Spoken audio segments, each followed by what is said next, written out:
నేను నాకెందుకులే అని నా సినిమాలు నేను చేసుకుంటున్నా. ఎస్, అమరావతి విషయంలో శివాజీ ఎప్పుడైనా మాట్లాడతాడు, ఎప్పుడైనా ఏ పార్టీతో అయినా ఎదురెళ్ళి మాట్లాడతా. అది రైతుల కష్టం. ఆ కష్టాన్ని మీరు మీ ఇష్టం వచ్చినట్టు ఎవరికాళ్ళు వాడేసుకుందామంటే చూస్తా ఊరుకోం. ఏంటి, నేను ఈ సినిమా రిలీజ్ ముందు ఇచ్చిన ఇంటర్వ్యూ మీ అందరికి చాలా ఇబ్బందిగా అనిపించింది కదా. నేను ఎప్పుడైనా మాడతా గురు, ఎవడికి భయపడను.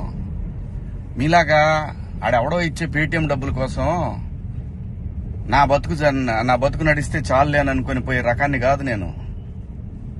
అలాగైతే మీ అందరూ తెలుసోలేదు, నేనే ఒక వ్యవస్థను ఏర్పాటు చేయగలిగినోడిని నేను కాదు. ఈ బతుకిచ్చింది మనకి జనం, అది నాకైనా రాజకీయ నాయకులకైనా.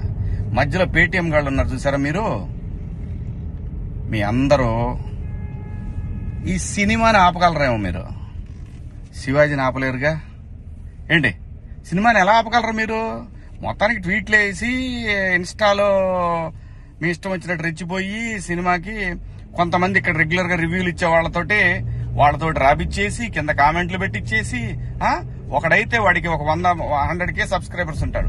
సినిమా రిలీజ్ కూడా కాల. ఆశ్చర్యపోయాను నేను, ఏంటి ఏదో తేడా కొడుతుంది అనుకున్నా. అయినా నేను కంప్లైంట్ ఇద్దాం అనుకున్నా. అయినా వద్దు పిల్లనాళ్ళు బాధపడటం. కానీ రే, పేటీఎం బ్యాచ్ నన్ను తగులుకుందాం అనుకుంటే మీ ఓడికే ప్రమాదం. గుర్తుపెట్టుకోండి, నేను జనం కోసం బతికే మనిషిని, జనం డబ్బుల కోసం బతికే మనిషిని కాదు. వద్దు గురు, నా జోలి వద్దు. జగన్ గారు, నేను మళ్ళీ చెప్తున్నా, నాకు రాజకీయాలు వద్దు. నాకు కావాల్సింది, నేను అమరావతి రైతుల కోసం నిలబడ్డాను, జనం కోసం నిలబడతా. అది ఏ పార్టీ అయినా, అది మీరైనా ఇంకో పార్టీ అని ఎవరైనా సరే, ఎదురొస్తే జనానికి ఎదురొస్తే మాత్రం నేను నిలబడతా. కానీ నేను మాట్లాడుకుందా ఇంక నుంచి. నేను డైరెక్ట్ గా అడుగుతా పీఎం గారినే, ఈ దేశంలో సిబిఐ మీద నమ్మకం ఉండాలంటే, సిబిఐ మీద నమ్మకం కుదరాలంటే ఫస్ట్ కేసులను రాజకీయ నాయకులందరినీ కూడా పక్కన పెట్టి, రాజకీయాల నుంచి పక్కన పెట్టి, వాళ్ళు మంచోళ్ళ చెడ్డోళ్ళ అని తేలిన తర్వాత వాళ్ళని పాలిటిక్స్ లో ఉండే విధంగా చేయగలిగితే బాగుంటదని పీఎం గారిని కూడా అడుగుదాం అనుకున్నా. ఇక నుంచి మిమ్మల్ని రోజు అడుగుతా. ఇక నుంచి మీకు రోజు నా జోలు రావద్దు. నేను నా బతుకు నేను బతుకుతున్నా, నిజాయితీగా బతుకుతున్నా. ఏ రాజకీయ పార్టీ దగ్గర పోయి చేయి జాపలా. మీరంటే భయపడతామా? ఏం చేస్తారు అబ్బాయి? మీ గవర్నమెంట్ ఉన్నప్పుడే ఏం చేయలేకపోయారు. నన్ను ఎందుకు చేయలేకపోయారు తెలుసా? పైన నేచర్ ఒకటి ఉంది అబ్బాయి.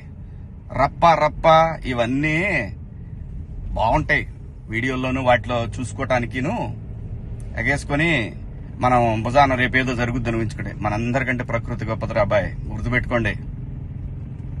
అయినా వ్యవస్థ గురించి ఆలోచించాలి కానీ, ఎవడో ఒకటి డబ్బు సంపాదించుకుందాం జనం మీద అని వాడి కోసం వాడిచ్చే 1000 రూపాయలు, 4000, 10,000, 20,000, 1,00,000, 2 లక్షల రూపాయల కోసం ఎంతమంది భావితరాల భవిష్యత్తు ఆడుకుంటారా మీరంతా?